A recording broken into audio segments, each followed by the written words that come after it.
Hey guys, welcome back with me again in this channel. So in today's tutorial, I'm going to show you how you can catch this sharp one mythic fish in Fish Eat Roblox. So the sharp one is one of the rarest catches in all of the Fish Eat. And here I'm going to show you the secret coordinates and also the perfect bait and rods that you need to catch this one. So now let's just get started.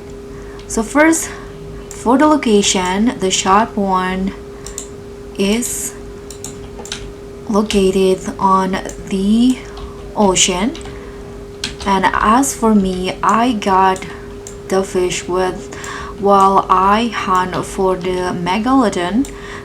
So in here you can just go swim anywhere in the ocean, or you can also follow what I did before.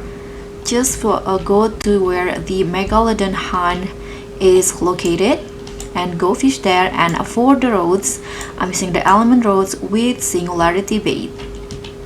So try your luck to catch this mythic tire fish. Thank you so much for watching. Don't forget to like, comment, and subscribe. Also click on the thanks. Bye.